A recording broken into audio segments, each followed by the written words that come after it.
Each module starts with the summary page in order to have a quick conception of the business. The warehouse summary page also gives you the picture of the warehouse workflow status. So you can see some tiles with the information about the warehouse activity on it.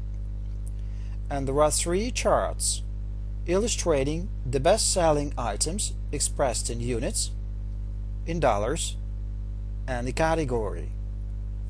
So, now let me dwell on the submodule called Warehouse Product List.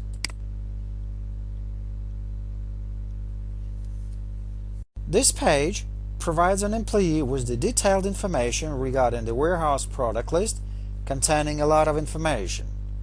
And if you need to do a quick search, you can use the search field, or on the top of the page you can use an icon global search.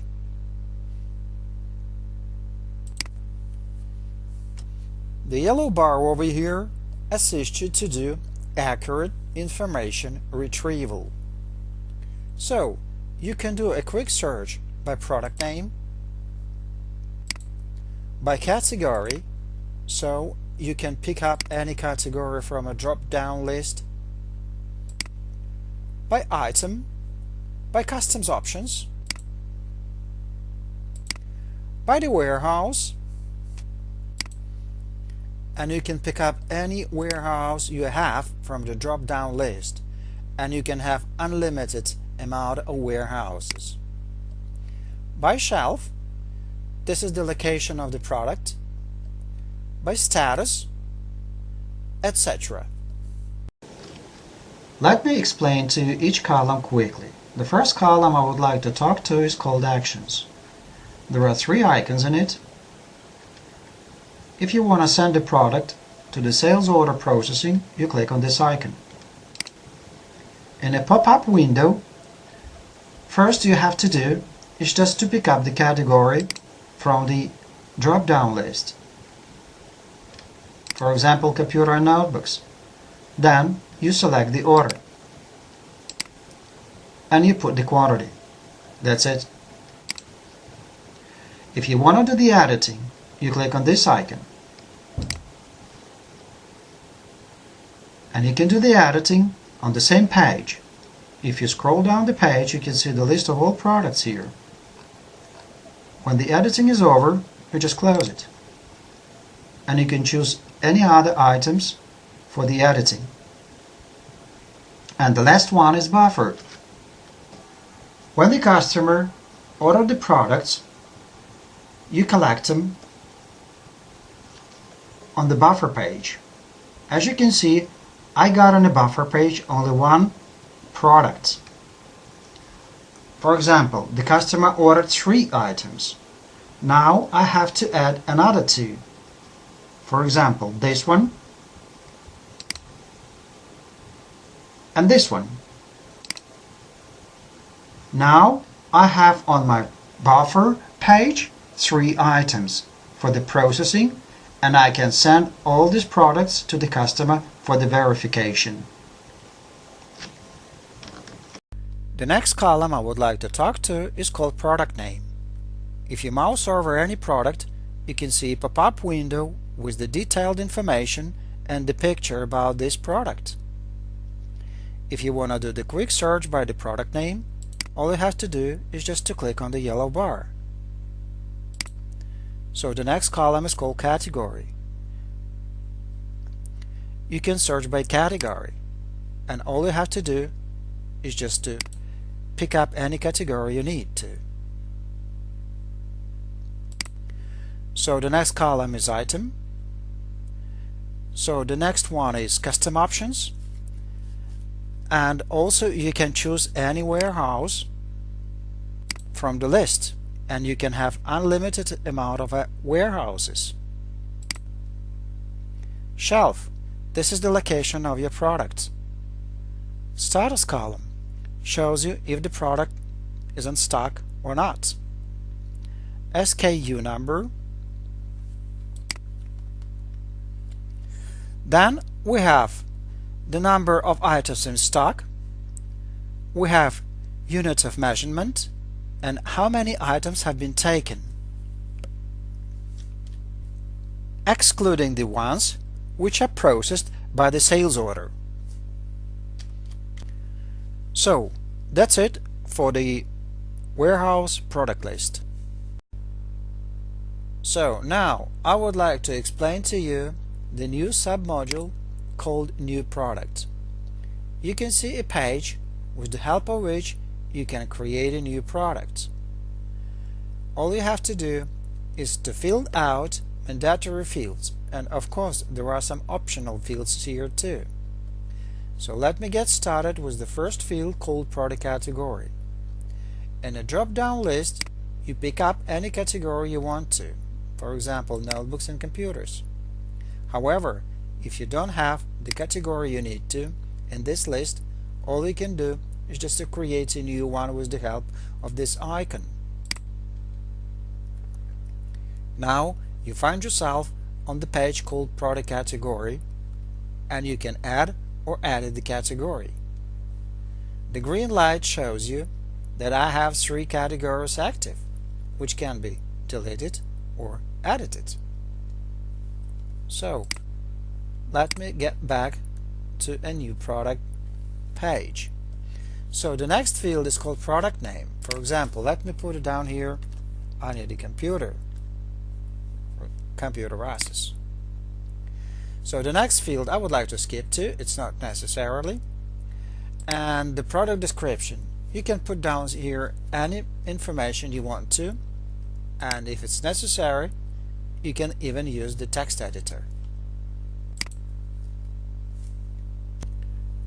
Stock keeping unit. Stock keeping unit is generated by the system. However, if the company has its own stock keeping unit, the company can put it down over here by itself. You can use also the bar link reader to add the product with the help of the mobile device. The next field is called supplier of this product. In a drop-down list you can pick up any company who supplies this product to you. For example, this one. If you want to add a new supplier, you can do it with the help of this icon as well. The next field, which is called warehouse, you can select a warehouse which can be located anywhere in Toronto, in Buffalo, or whatever, and you can add as many warehouses as you need with the help of this icon as well. Now let's move on to the next field called product item type. In a product item type you pick up any type you want to, for example computer, notebook or tablets, because as you remember a few minutes ago, in the product category I chose notebooks, computer and tablets, and now I have to be more exact in my choice: computer, notebooks or tablets. For example, I need a computer. In the next field called custom options, you are very specific with your choice, because your choice is a computer and what kind of computer you want to. You just need to pick up type of the computer, graphics, processor, operating systems, etc. And remember, if you want to add or modify, you can do it with the help of these icons. Next fields help you configure the price for the new product. For example, box distributor price, this is the price for a box or a container, and the price retail price for this box or container. The next one is a unit price. This is the unit price, and this is the unit retailer's price for this unit. And also I have to pay your attention to the price in what currency. For example, this currency we have right now in Chinese yuan. You can change it to any currency you want to, and you can do it like this. You go back to the dashboard module and you pick up My Company. And in My Company you can find the tab called Settings. In the Settings tab you can see Add additional currency. For example, we want to put it in Canadian dollars.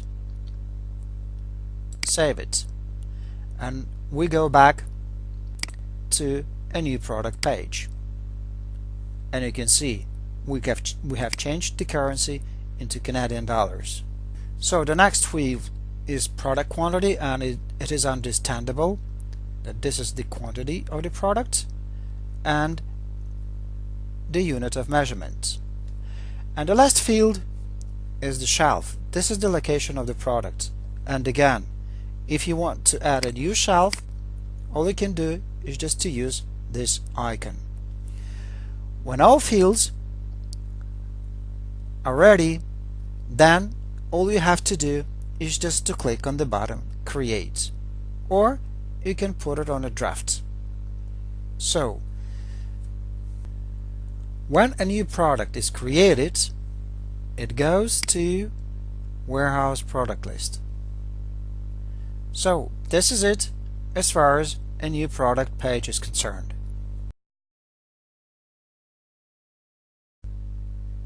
So I would like to dwell on this page and give you a little bit more details.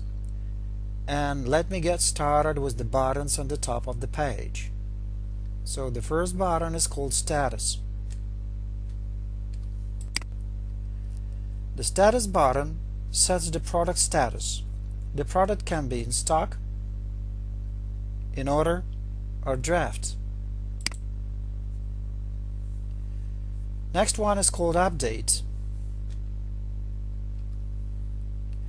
When all the fields are filled out, it has to be saved or updated with the help of this button. Next comes a Draft button. If you don't have time to work with this page, you could put it off for a while and fill it up later by saving it as a draft. When the employee takes the item from the warehouse, you can see all information about it over here in this field. So you can see how many items are in the stock right now. You can see how many items were taken and who took the items. You can see the name of the employee and how many items left. For example, you want to take 3 items, and you can do it by clicking on the plus button, and you confirm it by clicking on the button called Quantity. By scrolling down the page, you can see the picture of this product, and the picture can be rotated, or the picture can be downloaded from the computer or from your mobile device. The system also automatically generates QR code which can be printed.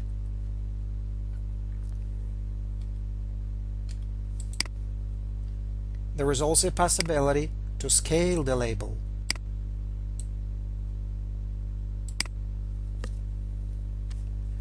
If you need to edit almost the same product with small variations, you don't have to create a new product page from the very beginning and fill out all the fields again. You can create a clone out of it. You can make a copy of a current product by clicking on a clone button. There is also a possibility to send this product to buffer for further processing and preparing it for sending to the customer for e-signing and verification.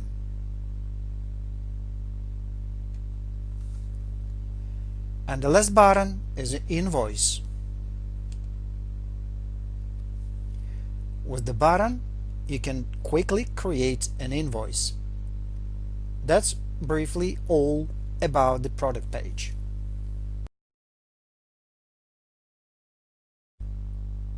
After we have reviewed the submodule called New Products, I would like to get your attention to the page called History of Taken. And this is the page that shows you a history of all items taken, or in other words, sold items. Now let me quickly explain to you how this page is organized. So the first column is called Date. This is the date when the item was taken or sold at. This is the product name. This is the list of all items taken or sold items. If you mouse over any item, you can see the page with this item again. And with the help of these buttons, you can edit it, you can buffer it, and you can update it, or you can mark it as a broken item. Let's go back to the page called History of Taken. So the next column is called Order. This is the sales order number, and this is the name of the customer, and this is the name of the employee who was taking care of this customer. This is the quantity of the items we had in stock. This is the returned items, and this is the items we have left. The next very important feature is called Advanced Search by Date. You can also search the item by date and review the history of the taken items, for example, for the last 7 days, for the last 30 days, or you can set up a range of time you want to, for example, from, to, and apply with the help of this button. This is briefly about the page called History of Taken. Now let me tell you about the submodule called Warehouse Stock Balance. On this page you can see the stock balance items. So let me explain to you each column briefly again. So the first column in stock. This column reveals the total number of items in stock. Next column called Ordered. This column explains to us how many items are under the sales order processing. And the column Available, we can see if we are short of the items or we have them enough. Supplier is the list of the companies that supply the items. Product name column, you can see a list of the products, and if you mouse over any product, you can see a pop-up window with the detailed information about the product. I'm not going to touch upon the next 3 or 4 columns because it's absolutely understandable what category means, item type, warehouse, and the shelf. And just to remind you, if you need a quick search, you can use a yellow menu bar, and you can search by product name, you can search by category, you can search by the warehouse. So let me touch upon the last column called Actions. In this column you can see 3 icons. Let me tell you about the first icon called Stock History. So by clicking on it, we can see a pop-up window with the information on it. This information tells us that the previous quantity of the items was 7. However, on this date, this supplier supplied 30 items which were added to the warehouse by this employee. Let's close it. So the next icon is Editing. By clicking on this icon, you can edit the product, you can verify all necessary information about the product, and if you scroll down the page, you can see the picture of this product, and you can see that you are on the same page with the warehouse stock balance. Let's close it. And the last one is the order list. On this page, you can see all orders regarding this item. So, let's go back to our page, Warehouse Stock Balance. At the end, let me explain to you two functions. The first one is called Add Quantity to Stock. This function allows you to add items to stock. By clicking on it, you need to enter some data in the pop-up window. First, you need to pick up a supplier from the drop-down list. Let's take this one, for example. Then, you need to enter the quantity. Let me put it 20. And it's very important to enter your PIN code number, because it is very important and sensitive information, and it has to be confirmed by your PIN code. Then, another function helps you filter out the orders by delivery date. Now you can see that today our stock balance contains 23 items which have to be delivered. If you want to know what orders and how many orders had to be delivered, let us say by the May 1st, you need to click on it, and we can see the list of all orders and the quantity which had to be delivered by the May 1st. So let's get back to this date. That's all as far as warehouse stock balance is concerned.